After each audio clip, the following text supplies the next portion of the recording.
Hey, welcome to another episode of The Wireless Way. I'm your host, Chris Whitaker. And as always, I am grateful that you're here and you're listening. And I'm equally grateful for John Horovitz to join us as our guest today. And before we get to John, a little bit about him, of course, you want to know who is John. He's a seasoned sales executive and leader in the mobile industry.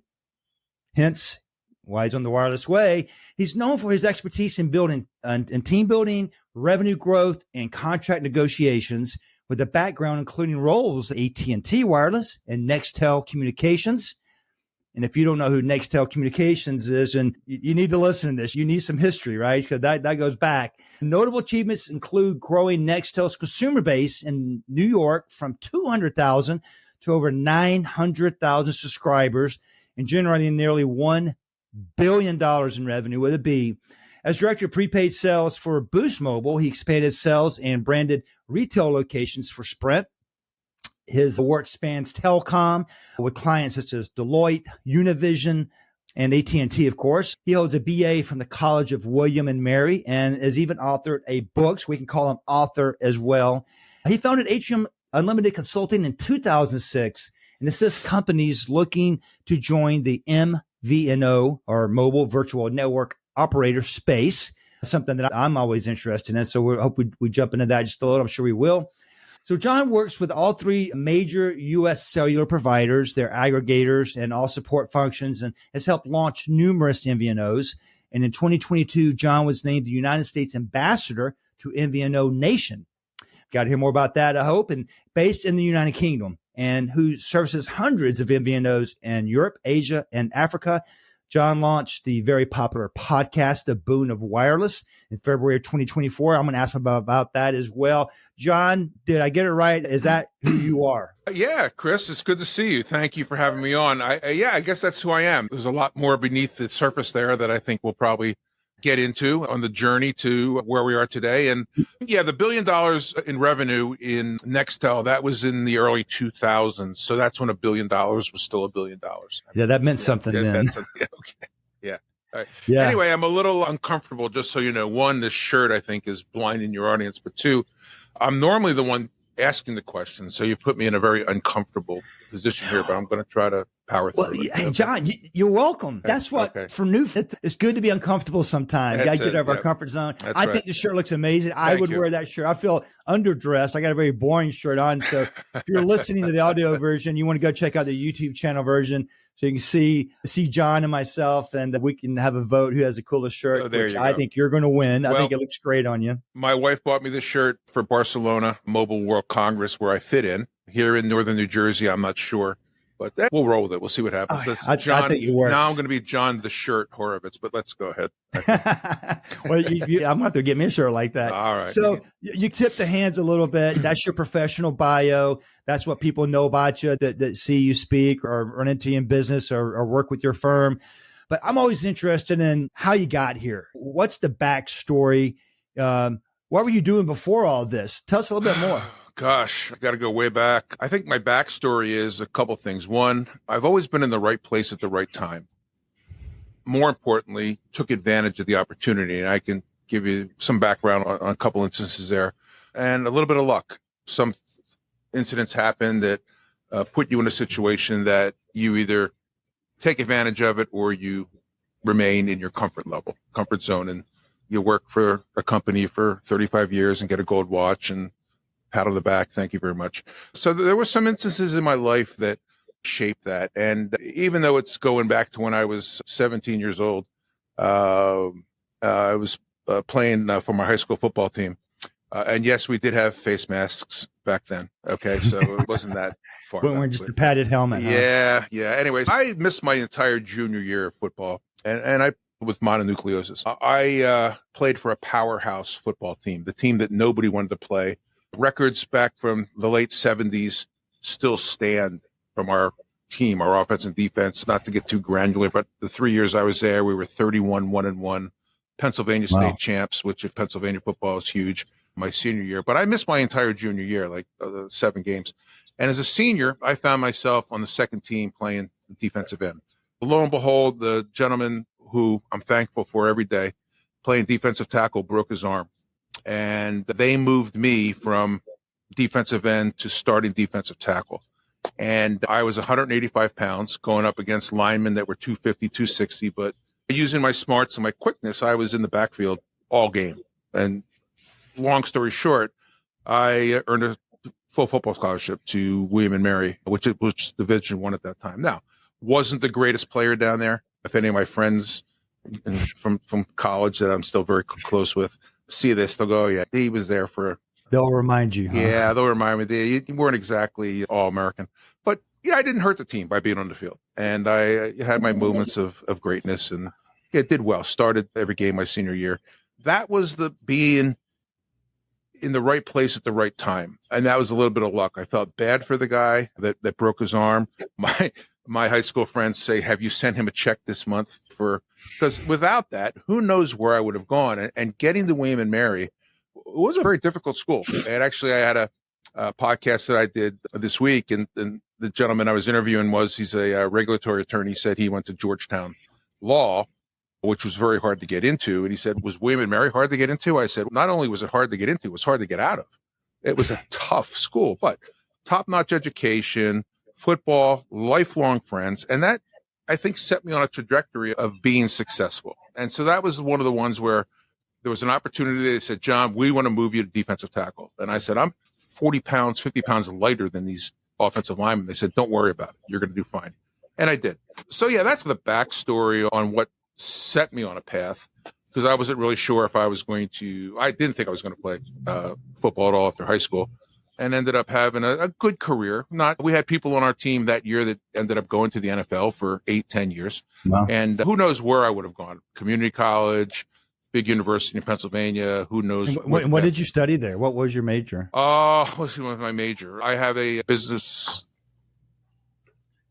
a bachelor's of business administration in management marketing, and I actually minored in philosophy. So sometimes I look out the window and go, why is this happening? But so that was it. Yeah. But majorly, and also majored in fraternity, which was also a good way to round out your social life back then. But so that was the being in the right place combined with a little bit of luck. And there were other times in my career, leaving William and Mary, I was very lucky to get a job with one of the most sought after companies, Procter & Gamble, who for that DC, Maryland, Virginia region recruited exclusively at our college. And I actually missed the interviews when they were on campus, and I went through a recruiter after graduation, and they sent me down to talk to them. They said, where were you? How come we didn't see you? I said, I don't know.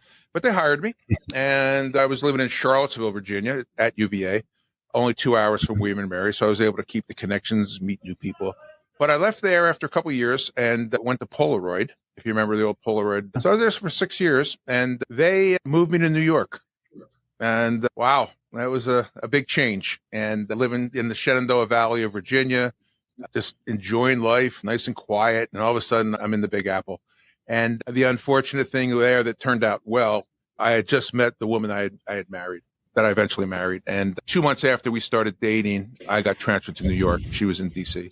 But you know what? It worked out. We saw each other on the weekends. We were engaged 9 months later, married 9 months later. And my wife, Jean, and I have raised 2 beautiful daughters up here in northern New Jersey. And at the end of the day, it was like, okay, who are we going to promote?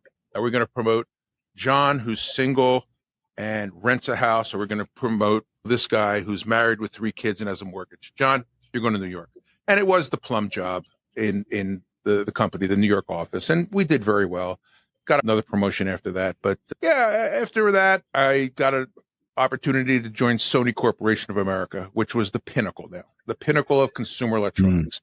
And after about 6 months of figuring out what I was doing, it was very easy, just moving inventory around. I had 3 accounts. 2 of them now are out of business. I had Sears Montgomery Ward in Chicago, and I was there every other week. And Target was just starting in Minneapolis. So it was 3 really good accounts that I grew from, like Sears and Ward's. We're each doing about 10 million in revenue with us, and each ended up at 100 million when I departed.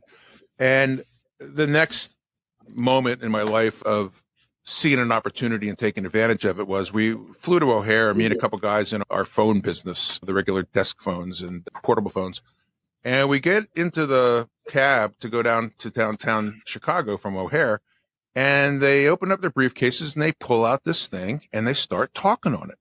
And I said, what is that? They said, this is the future. This is a cell phone. I said, how does this thing work? What does it do? Lo and behold, 3 weeks later, I got a call from a recruiter asking me if I would consider a director's role at the Metro One in New York, which was the non-wireline startup. About 200 people in the company competing against what was then Bell Atlantic and New York Telephone, which became Verizon. And I took the job, and that was 33 years ago that I've been in the wireless business. And again, opportunity knocked. My neighbors, my parents says, you can't leave Sony. This is Sony. That's how are we going to get free TVs if you leave? No. And what were you doing at Sony? I was national account sales manager, growing the business with everything we had: camcorders, televisions, Walkmans, CD players, the whole thing, the whole gamut. Big rack system stereos with your speakers were like your end tables, if you remember those. Yeah, and it was a great job. A lot of prestige, a lot of travel. It was fun, but it was boring, just moving inventory around and trying to meet all the needs. But like, again, my friends and parents said, you can't leave Sony. This is it. This is Sony. You're going to be there for the next year. You're going to be running that place soon. I said, I don't think so. And I took a chance. And I've been in the wireless business now for 33 years. And it's been a great ride for me. I've met the most wonderful people. I've been mentored by some great people in the industry. And now I'm to the point where I don't want to say I'm the old wise sage, because obviously there's people out there that are smarter than me. But I think the journey that I took from February of 1991 to today, working for, as you said, that Metro One went through 3 or 4 different name changes, ended up being AT&T. Then we all went to Nextel, which was probably, except for what I'm doing now, probably the greatest experience, 7 years of my life, professional life, was working for Nextel. The camaraderie, the risk-taking, learned a lot on how to manage, not only manage and lead. I should not use the word manage, because anybody can manage. Lead teams, be their advocate, manage up. I always said to people when I interviewed them and when I interviewed for top positions that anybody can manage a team to a number. If your quota is 100 and you have 5 guys, you don't give them each 20. You give them each 25, because someone's going to fail, someone's going to exceed. But yeah, and you just manage them to the number. Anybody can do that. You threaten them, you put them on a performance thing. I'm so far removed from that now. But to actually lead people, to lead by example, use the knowledge that you've gained when you were in their role. They used to say in the old days, and I'm going to really date myself now, they'll never be successful because they never carried the bag. Remember that one? You had to carry the sales bag to know how to lead people that are carrying the sales bag. They don't, because when you're out there and you're in Southeast United States, I'm up here in North Jersey, but when it's 102 degrees in the car and you're sliding across the seat trying to get to your next call, people don't see that. People don't see that. You're out there by yourself making your calls on stores or clients, whatever you're doing. So it's very good being their advocate, as I said, and managing upwards. Tell me, what are the top 3 things that you need to be successful in your job? And they would throw everything that sticks. We need more time off. We need better benefits. Okay, more money. What do you need on a daily basis? And I would go up and manage upstairs and say, this is what I need, and give them some wins and let them know that, look, if you need something, you come to me. And one of the things that I did, and I still do when I meet a new group or work with a new group, but started when I started managing teams, was sit everybody down in a room, introduce myself, because normally when you join a new team, nobody knew you, new company, nobody knew you. And I would say there's 2 rules, and we're going to live by 2 rules, or we're going to die by 2 rules. Number 1, when we leave this room today, we're all going to be singing off the same sheet of music. Okay, what does that mean? We're going to agree what our objectives are, what our goals are, what our KPIs, whatever you want to call them. And that's what we're going to work towards. Now, this is a democracy. We're going to discuss and agree on what we're going to be singing off of and how we're going to do it. I have the final say. That's why they hired me, to make decisions. But we're going to be in agreement when we walk out of here that this is the path that we're all going through. Number 2, and more importantly, is no surprises. You're all smart people, else you wouldn't be here. Sometimes you think if something goes wrong, you can fix it. I don't want to get a call, because I have in the past, from my superiors saying, what is going on here, with no idea what was going on, whether it was a credit that was issued that was over somebody's limit, or whether it was an account that decided to move away from us and go to somebody else. So I said, the second rule is no surprises. I don't want to find out from someone above me what's going on in my organization. You come to me. That's If right. you can't fix this, you call me. All right. I'm not Winston Wolfe from, Was it Wolf of Wall Street? no, Pulp Fiction. Oh, I'm Pulp not Fiction. Winston Okay. Wolfe from Pulp Fiction that fixes everything. All right. But Oh, the cleaner. Yeah. yes. I'll be there in 45 minutes, and 12 minutes later he pulls up. Great movie for you younger folks out there, Pulp Fiction. We'll take the problem and I will work with the right people to get it fixed.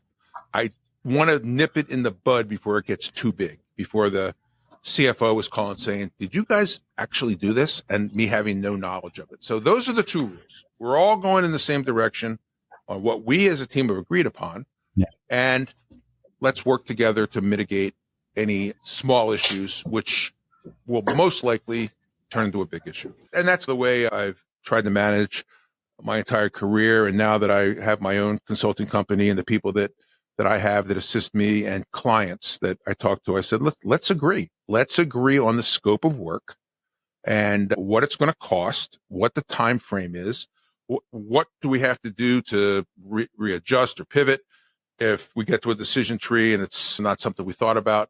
Let's all agree on this up front. So there are, part two, no surprises. It's No, work, I and it's love work. that. Yeah. Yeah. Speaking of working, 33 years in the business, really, when I first thought of having you on, I was really interested in is the trends that you're seeing in wireless. Thinking back to, it wasn't that long ago in organizations, the only people that got a cell phone was the VPs, the executives. Right. Now everyone in the organization has. In fact, it's not only used for phone anymore, it's used to actually do their jobs sometimes. So what are you seeing? Just to pivot a little bit. And by the way, thank you for sharing all that, because you nailed it, man. Leadership, you have to set the course. You have to make sure everybody know where the true north is. But I want to pivot a little bit just into the trends you're seeing, and knowing that a lot of the audience are technical advisors or consultants. Why should they pay attention, and what's going on in the mobility industry? Where's opportunity? As there's more cell phones, mobile devices in use right now in America than there are men, women, and child. Second lines, business lines, whatever you want to call it. And the phone has really become a commodity. The only people that had phones back in the late 80s, early 90s were doctors, lawyers. They were hard installed into your car. You couldn't take them with you when you get out. And then the bag phone came, which people were walking around with a knapsack with a phone coming out of it. And then whether it was the Motorola Razr or something else that came out, it just opened it up. And now the industry is thriving. We have gone from 4 nationwide carriers to 3. That's Verizon, T-Mobile, and AT&T. Dish Network is still threatening to build a nationwide network. I hope they do. It'll be good for competition. But this other thing that has exploded in the wireless industry is the area that I specialize in, and that's the mobile virtual network operators, as you said in the beginning, MVNOs. It's becoming still expensive, still a commitment, but it's becoming more easy, more able for the guy that does not know a whole lot about wireless, but has the ability, sales and marketing, and has a differentiator that's going to make him different to get into the MVNO business. There is still a financial commitment. You have to have a lot of pieces of the puzzle to put together, 9 or 10 at last count, that are going to be managed by an MVNE, an enabler, mobile virtual network enabler. But you're seeing an explosion right now of new entrants to the markets. Now you've got your traditional people that have been around. Consumer Cellular has been around. They had 4 million subscribers, were bought for, I think, 1.2 billion or something like that. Just this week, the FCC agreed to allow T-Mobile to purchase one of their aggregators. And that's just what it sounds like. They aggregate smaller MVNOs and then shoot them up to T-Mobile. One of their aggregators is along with 2 very successful brands, Ultra Mobile and Mint Mobile. And again, people know Mint Mobile because of the fantastic job that Ryan Reynolds did promoting them. And so you're seeing one of the dynamics is that the carriers, the big 3 carriers, are buying the MVNOs, along with Mint being purchased by T-Mobile. You had Verizon purchasing TracFone, 20 million customers, which made them overnight the largest prepaid carrier in the country. A few years ago, you had the Metro PCS was absorbed by T-Mobile. Now it's Metro by T-Mobile. And now, of course, 2 years ago, as part of the T-Mobile Sprint merger / acquisition, they were forced to spin off Boost Mobile, who I spent some time with, and they're now owned by Dish Network. So you're seeing the landscape change. You're seeing people saying this is not good for competition. You're seeing others saying it is good for competition. But the wireless business continues to grow. But every one of those new customers that they all just reported last month in April, their first quarter earnings, and they all had positive net adds. That's how many people you end with after the quarter for your listeners versus the previous quarter. They all had positive numbers, and big cable, Charter Communications with its Spectrum brand, and Xfinity, which is part of Comcast, and the newest one, Cox Cable. They've all offered now mobile along with their broadband and their home phone and internet and all that good stuff. They're putting on massive numbers. All of those numbers came from somebody else, okay? So when you go back to the word I used before, differentiator, a new MVNO is starting up. And I know personally of about 10 that are coming on board in the next, I'd say, 3 months. And I'm working with a couple of those to get them launched by end of Q3. I always ask when someone says, we want to get into the MVNO business. And I said, what is your differentiator? Why am I going to join Whitaker Wireless? There you go. Why am I going to join you and leave Verizon or Ultra or Consumer or AT&T? What's the value proposition to me? What's your differentiator? A lot of them don't know what they want to do. And the ones that do know usually say, we want to be the lowest price and provide the best customer service possible. And I wish them best of luck and say, can an MVNO be less cost than the carrier themselves? That's the whole reason that there are MVNOs, because they don't have the infrastructure costs. They're not putting towers up at $1 million a crack or whatever they are, all these towers and facilities-based operations. Yeah, so traditionally, the MVNOs are cheaper than their host network, whether it's, again, one of the big three. But there is some limitations on what they can offer, and you can't use their name. If I'm a T-Mobile and I can't put it on my website, we're on the T-Mobile network, powered by T-Mobile. You can show their maps, and everybody knows that magenta is T-Mobile, red is AT&T, and blue is Verizon. There's two mixed up. Yeah, the other way. Blue is AT&T, red's Verizon. See that? And you can really tell by the maps and the coverage and their taglines. You can use their tagline. I think that T-Mobile says we're the largest and fastest 5G network. And what you miss out on without being direct with the carrier as an MVNO is domestic roaming. Now, they all claim they cover 89, 99% of the population, but not to pick on Wyoming or Montana, but if you're from New York or LA or Atlanta and you want to go fly fishing in Montana, if you are direct with one of the carriers, you'll roam onto another carrier's network and it'll be seamless. As an MVNO customer, that's limited. Some offer it, most don't. You will not have service because it's just too difficult for them to manage that. Because remember, the MVNO is going to get billed by the carrier for everything that their end user does. So they just want to mitigate a little bit of risk there. But that's one of the challenges. It used to be that they didn't get the iconic handsets at the same time as the carrier did. And I think when the iPhone 15 came out, maybe there was a week delay or 2-week delay in letting the MVNOs have that phone as well. Obviously, the big carriers did a lot of advertising, and they wanted to have kind of a jump start. But it used to be they wouldn't get that phone until the next generation came out. So the gap is closed. Really, the roaming and some of the international long distance is always a risk, but it's getting much closer between the two. Do you feel like, are the carriers, they like having MVNOs? They're okay with that, you think? Yeah. Is it easy to become one, or is it hard to become an MVNO? Yeah, they do like it because it's another sales channel. And again, the MVNOs were started originally to get into the nooks and crannies and a lot of the ethnic markets that the carriers couldn't get into. You've got some closed ethnic groups out there that only want to deal with their own. They're, I don't want to say they're mistrusting of anybody that is not part of their community, but if you get into some of these ethnic enclaves in the major cities, they want to deal with their own, which is fine. So you would hire someone and make them an MVNO that could get that done for you because you weren't going to get it done. There was no way if you went in there and tried to speak their language, they would, no thanks. And that's why there's different rules. For example, in New York City, in the 5 boroughs, there's a lot of places that are closed on Saturday because of the religious Sabbath. And the carriers, wholesale groups that manage the MVNOs said, no, you need to be open on Saturday. And they said, no, They said, well, hire somebody that's not part of that. And because if my store is open, my community will shun me. So no. And the carriers still are insisting that, not the carriers, some of the MVNOs are insisting that those stores be open 7 days a week. And it's just, you're not going to change 3,000, 5,000 years worth of religious beliefs to satisfy. But so is that your main work today? Really is consulting and helping folks, helping businesses that are in the wireless space that want to become an MVNO? Is there an easy answer to what is there like three things you got to have, but even get their attention? Are there MVNOs that work with all three? Are there MVNOs that just go with one? Yep, all the above. Yeah. I do have some clients. Our company has some clients that have people that have great products or great services, and they hire us to introduce them to the 150 or 170 MVNOs that are here in the U.S. right now.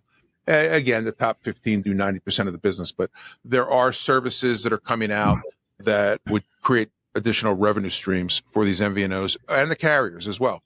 But the questions really are the two questions that we ask right off the bat. What is your differentiator, which you talked about? What is your distribution model? How are you? Okay, you've got a great differentiator, and I could give you some examples, but how are you going to go to market? Are you going to have brick and mortar? Are you going to be 100% digital? Are you going to? Is your differentiator part of dealing with an association with 15 million members, and they're going to call it, say, Whitaker Mobile or Whitaker Wireless, and Whitaker has like a AAA or one of the big insurance companies, 15 million members, and we're going to market directly to that. And I always joke, are you going to take out a banner behind an airplane and fly it around the beach in the summer with an 800 number on it? How are you going to go to market? Because that's another expense people don't think about. Yeah. And that's the main part of the business is people that don't know wireless. I'm working with a client right now. They have a great differentiator. They haven't launched yet, so I really can't talk about it. They have a differentiator that's going to blow you away. But they knew nothing about wireless. They have their niche of what they do, and they're happy. And they said, wait a minute, why don't we turn this into a revenue stream? What is this MVNO thing? So they said, how do I start an MVNO? In the Google search, and guess whose name comes up first? They called me. Yeah, here we are. And they called me, and we did all the things. We interviewed each other, and I said, this is the scope of work. I said, well, we need this. Okay, fine. And we agreed on it. And we signed an agreement, and we're very down the path now, far down the path, working with all the third-party people. Like, I will probably upset somebody with this comment, but I tell these MVNO prospects, you do not want to be in the handset business. Leave that to people that, if you don't know wireless, why would you fill up your warehouse with an iPhone or a Samsung or a Motorola that's going to be replaced in 6 months? You don't know how to manage the transition from model A to model B. There are people that do this. There are a couple of companies out there where on your website, where you hit purchase a phone, it goes to this organization. They do it for thousands and thousands of customers every month, and they ship the phone, they finance the phone, they match the SIM card to the phone. And I said, you do not want to be in that business, handset. And they agree. Because I said, when they change out the models, you're going to have a couple thousand useless things in your warehouse that you paid this for, and now you got to sell it for that. And stay out of that business. You've got accessories, you've got customer service, you've got international long distance providers. So there's a lot of pieces to the puzzle. Then you have to find what's called an enabler, the MVNE, to tie it all together and make sure it all talks. And that's the hard part. That's really once you start doing your integrations and implementations, that's the really tough part. So you need people that know how this stuff works, like our company does and other companies do, or you need to have someone on your staff that's got telecom experience. A lot of these MVNOs that come to us have no wireless experience at all. And we, as I said many times, we turn down more people than we take on, one from a timing. Do you ever track the success rate? Like out of 10 people coming to you, how many of them actually make it and become profitable? I would say we don't track how many people come to us. I would say how many people we engage with. Yes. 2 I'm working with right now are getting ready to launch in the next 60 to 90 days. We know from talking to the underlying carrier that they will be successful. When I put this group in front of one of the 3 major carriers last August, they were blown away. They're like, wow, because they're not looking for Me Too's. They don't want somebody who's going to compete on price. Because think about it. When you look at some of the SIM card only people that are out there, like Simple Mobile and Mint and Ultra, all these other people, it's really a race to the bottom. Who can be the cheapest? And that's not a long-term strategy. And so you look for people that aren't going to be $15 a month if you buy 3 months in advance. And you know what? It worked for Mint. It was a great concept. They don't want another Me Too. They want somebody that's going to bring something different to the market, something exciting to the market. And yeah, so I think out of the people that we've brought, it's a very high success rate. No one's gone out of business, knock wood, but the business has changed as well. And that's a very large business. The MVNO used to be the burner phones, if you see in the mob movies or the cartel movies, they call me on the burner. Yeah. And it used to be for what was called the unbankable people. Prepaid now is mainstream. When you've got brick and mortar stores like Boost and the Metro by T-Mobile, and I'm sure I'm missing other people, but it's now a legitimate business. It's not, you don't have to feel bad that you have a prepaid phone. As the line between the carriers and the MVNOs has blurred and got very close to each other, so has the line between postpaid customers, which is what Wall Street loves in our industry, and prepaid customers is also, that line is very blurred. I have a prepaid phone plan with one of the three carriers right now. I pay it in advance, right? Just prepaid. Now, the differences there are if you don't pay your bill, prepaid, if you don't re-up after 30 days, and that's why you try to get the credit card to hit it automatically, your service is turned off and you're done. And yeah, you have time to pay the bill and continue on. Carrier, you keep going and they keep the meter running. And then they done you a few times and then they send collections after you, but you never lost your service. So yeah, that's the difference. Prepaid, but again, more and more people are going to the prepaid model because it's easier for them. Yeah. Interesting. Now, that's, again, you're right. Everybody's got their swim lanes they're in the telecom channel. I've been a specialist for mobility and IoT and wireless in general. And my first half of my career was all cable and fiber. Right. So I pivoted about 7 years ago and went from terrestrial landline to all things wireless. And it's been a blast. Again, that's why I love hearing stories about people that pivot, change their direction. Either you're a benefit of being in the right place at the right time, or sometimes the wrong thing may happen, but it opens the door for something else.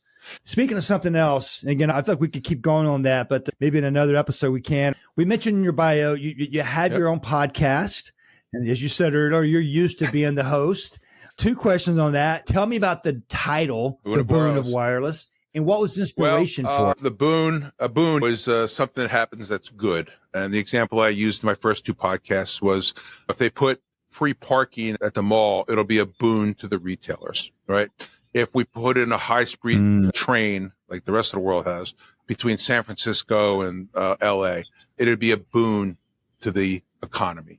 So that's one of the places where the boon came from. The second place it came from, I'm going to keep your listeners and my listeners and viewers guessing. It means something also very personal to me, which a lot of people in one part of my life know, and most people, if not all, in my business life don't know. So that's all we're going to say about.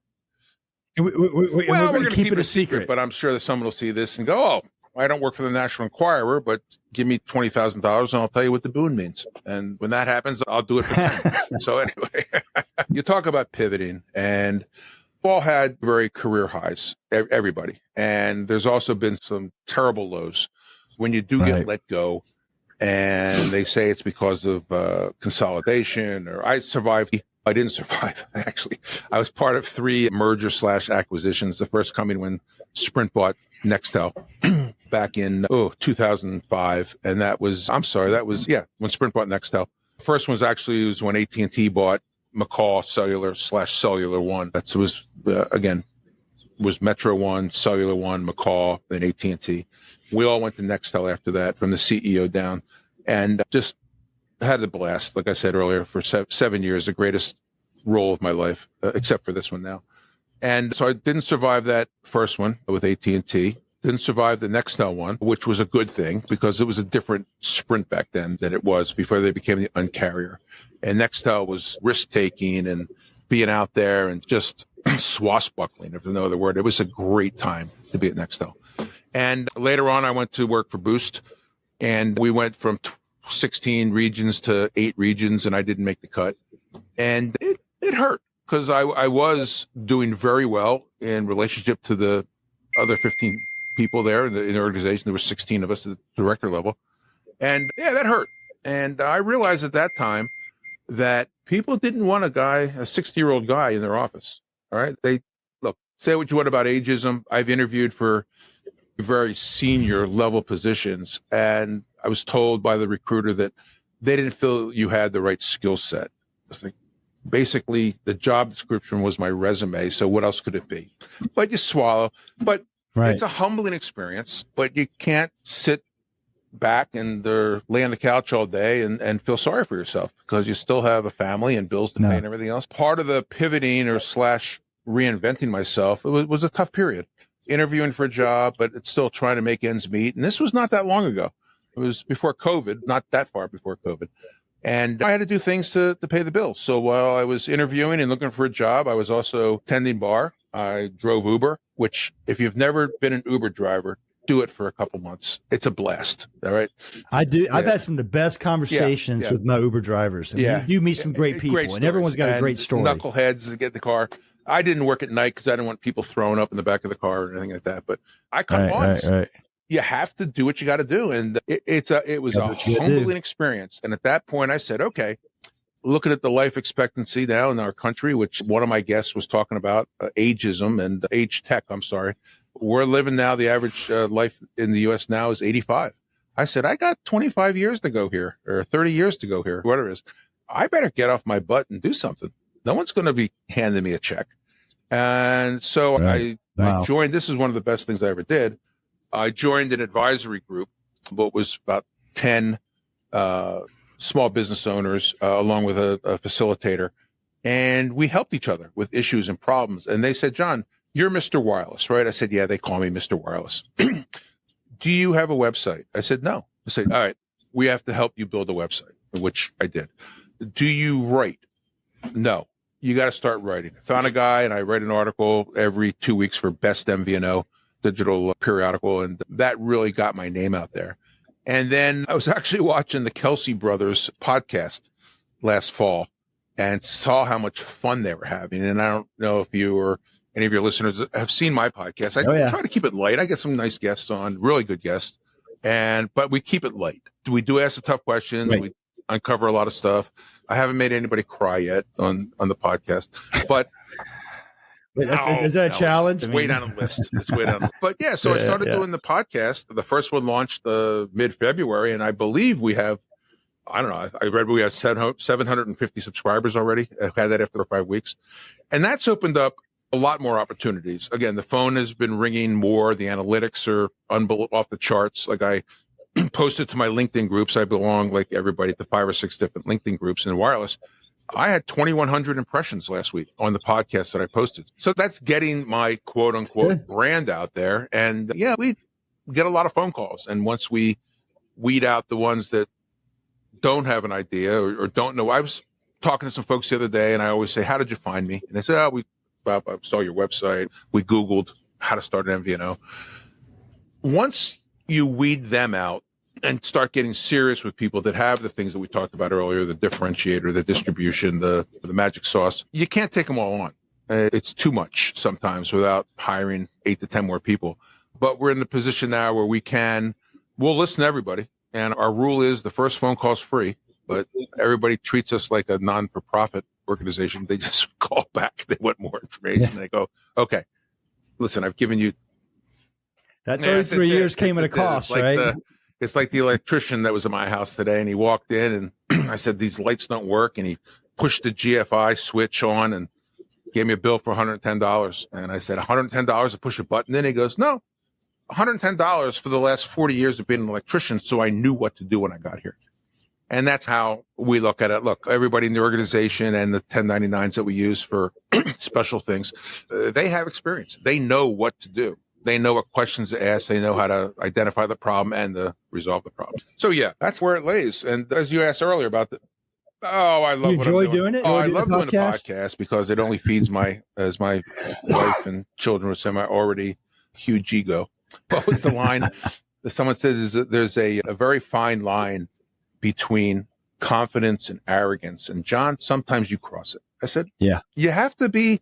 If people are going to be spending the kind of money they are on consultants, and again, we don't charge the kind of rates that Deloitte and Bain and all these people do. Actually, I have consulted to them where they get a big project in wireless and they don't know anything about it. They find me through some of the consulting groups I'm in, and I get paid dollars an hour, and they're probably getting paid $3,000 an hour, and someone's doing their work. So it's good. It pays for a dinner. But the business, going back to COVID, really just exploded. All the carriers recorded at the time record number of new subscriptions, and it was all because mom and dad and the kids now were all working from home, right? And you needed hotspots, you needed better connectivity because your Wi-Fi was supporting one or two people. Now there was 3, 4, 5 people doing schoolwork and homework. Yeah. And streaming. I was working with a guy selling hotspots. I think we sold 6,000 hotspots in 1 month during COVID, and that kind of gave me the platform to keep growing. But the business, the MVNO business, what we specialize is, it's right now it's a $13.5 billion business, and it's grown at a compound annual growth rate of about 4.3%. That 13.7 billion is going to be by the year 2030, which is, believe it or not, 5.5 years away. It's going to be about a $30 billion business, the MVNO business. It just keeps on growing and growing. And I believe, and as do many others, that the next differentiator, or what's the next big thing? The next big thing it's going to be the celebrity and influencer marketing for wireless. Yeah, we're seeing it with Mint, right? Was it right? I know of 5 A-list celebrities. I'm not involved with any of them. 5 A-list celebrities that will be launching brands that either has their name in it or will be promoted by them. And it's a very interesting market. And again, all of those customers are coming from somewhere else, right? It's not, there are 10, 12, 14-year-olds getting their first phone, okay? But that's not fueling this growth. When Charter puts on in the first quarter of this year 660,000 numbers, T-Mobile put on, 600 and more than that, I think. So, and even the ones that were struggling, like Verizon, turned it around. They're showing positive net ad growth now because they've had to do some re-engineering of how they approach the market.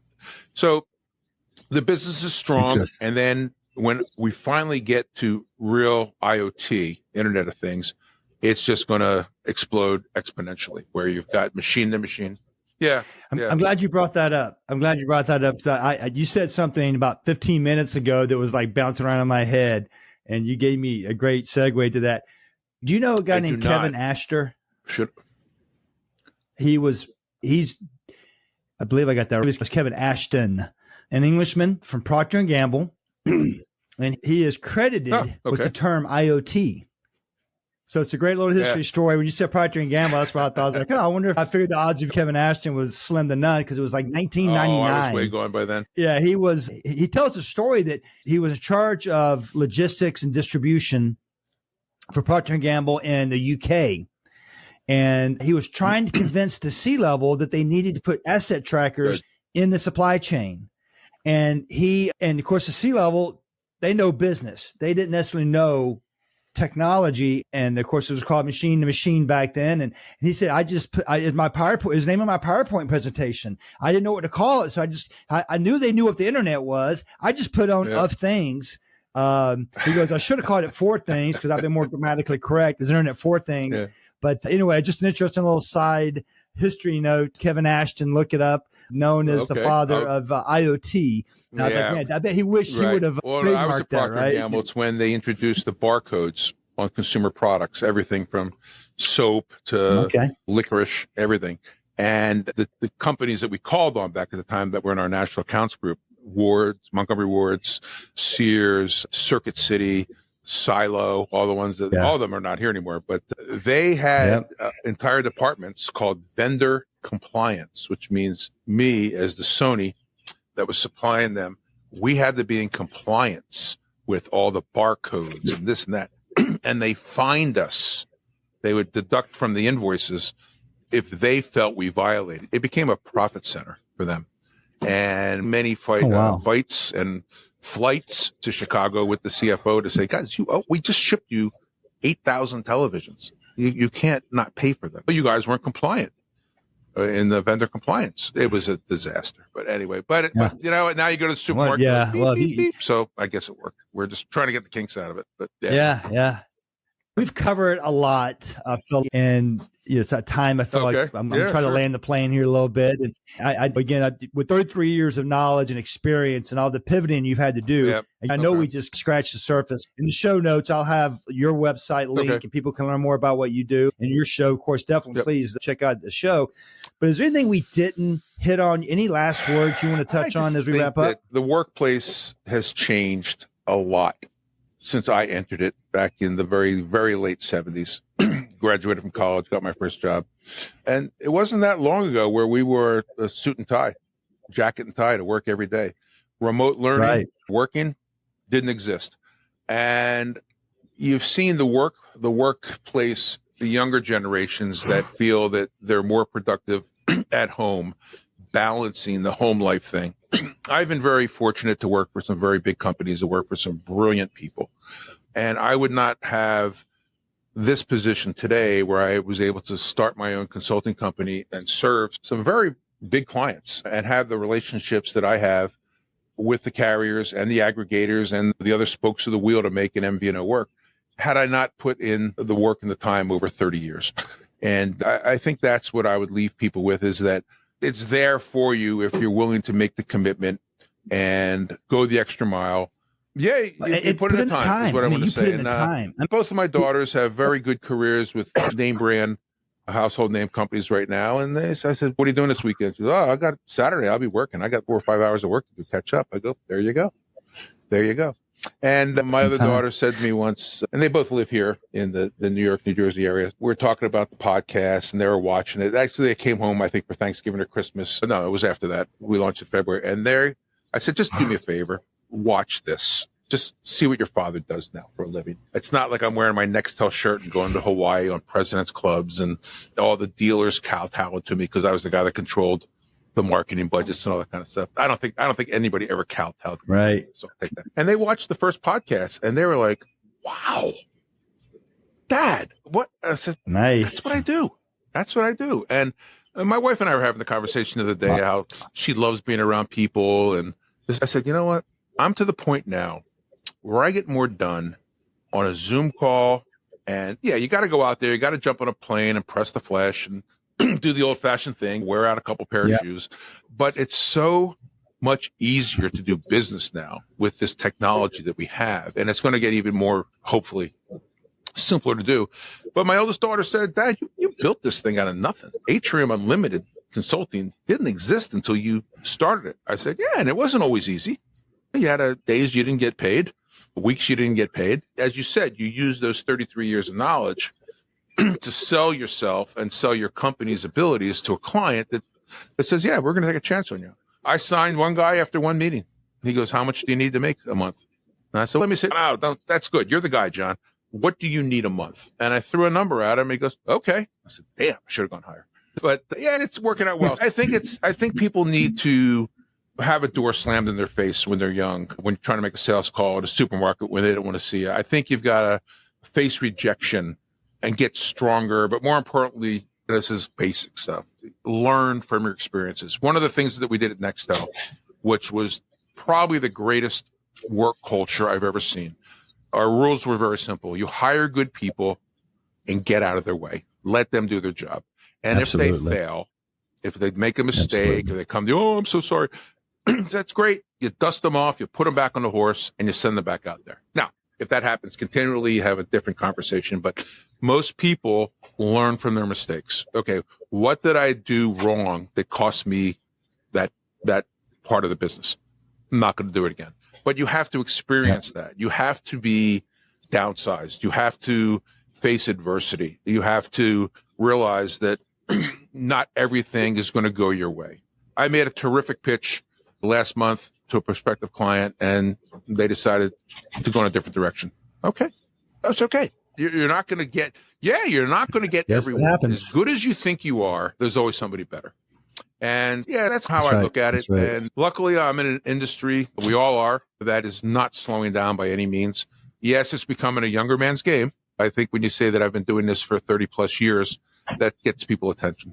And Back to your original point, no one's going to hire a consultant with 3 years experience, right? You've done your time, you paid your dues, you've seen it done this, that way, and the other. And there's value in that. So back to your point on ageism, I've had friends too. Yeah, I'm in that over 50 club, and people call me, they got laid off. They're like, Chris, what am I going to do? I'm done. There's no one going to hire me. I'm like, hey, don't undervalue your experience. Yeah, there's a lot of young folks coming into the business, which is great. We need new people in technology. I mean, CompTIA did a study a few years ago saying there was a concern there wasn't enough young people coming into technology, which is scary because as an industry, especially U.S. industry, we need that. We need to keep the changing of the guard.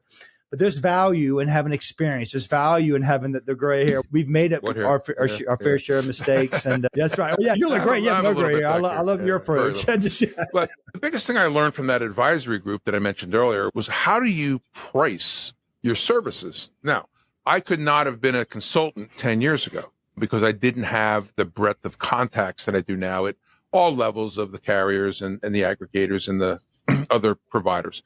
I was struggling with how to price a job. Do I price it so high that they say no thank you, or so low, okay, it's going to be $300 an hour, and their budget was $600, and they go, sure, let's go. And then you go, my facilitator of the group gave me great advice, which I would give to anybody that's going to be in the consulting, or as our good friend Bob LaFawn, mutual friend of ours from Capital Growth Partners, said, we're not a consultancy group, we're an advisory group. And I had him on my podcast last month, and I said, oh, so how much are you going to charge me to change my name to Atrium Advisory? And then we had a good laugh.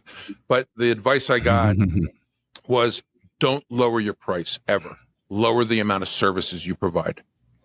All right? Because you'll lower your price, and they're still going to want what you originally told them you're going to do for them. And you can't afford to do that. So that's right. Say, okay, I was going to charge you X amount a month, but they can only afford $2,000 less than that. Fine. I'm not going to be able to handle this part that's in the scope of work. Let's just take that out. And more times than normal, they go, all right, you can do all that for the higher number. I said, yeah, we can do that. We have the team to, Now they see the value. Lose now they respect see the value. If you keep dropping your price. So, yeah. That's right. Yeah. So anyway, that's the John Horovitz story. I hope there's a lot more years to it. I take a lot of ribbing from a couple of my clients and also my a lot of people that I know in the business, like, how long are you going to do this? I said, very simple, to quote a good friend of mine who's still delivering babies at 74, 73 years old. He goes, I have no retirement skills. This is what I do. And you got to love what you do. And I love it. I was on a 7:00 call today because the other people were in Europe, and it's Friday afternoon and they don't want to be there. They want to get out of town. And this is what I do. I love it. And hopefully I've been able to build something that is going to matter to people. Oh, yeah. No, I would say that it has. And again, you're pouring back into our society through your papers, your website, and your podcast, and now your advisory. Again, you're sharing so a lot of people, if you're listening and you've been doing this for decades plus, you have a lot of skills that the world needs to know about. So yeah, you should make yourself available and give back. And I think the universe will give back to you as well. So I've really enjoyed our conversation. I look forward to getting it edited and getting it out to the world. But thank you for your time today. I really appreciate it. I just hope that your listeners found some value in this. I don't think that I'm the most exciting guy to interview, but we'll see how it goes. Okay. All right. Yeah. Thank you for that. And as we wrap up here, the takeaways, I don't know if you've heard the cliche. Instead of saying, why did this happen to me? Why did this happen for me? A lot of things happened to you throughout your life that turned out to be it's a Stoic philosophy. Another big fan of Ryan Holiday and the Stoics. But how can you take your circumstances and find that path out of it? Don't stay there, but don't be indecisive. Sometimes you just got to move forward, and you got to do things you may not feel comfortable doing. But when in doubt, do something. Doing nothing is just not a good strategy. There's many people, like Michael Jordan said, you miss 100% of the shots you don't take. You're not going to make every one. You're not going to win every game. That's right. But you know what? You go out there, you give it an honest day's work. And at the end of the day, if you're not tired, you didn't work hard enough. That's how I look at it. No, there you go, folks, man. I appreciate you guys checking out this episode of The Wireless Way. And as always, if you like what you heard, something hit that you thought a colleague might need to hear, please share and subscribe and comment and all that. The algorithms love that. And that helps more people hear it, believe it or not. So thank you for that. Thank you for listening. We'll see you next time on The Wireless Way.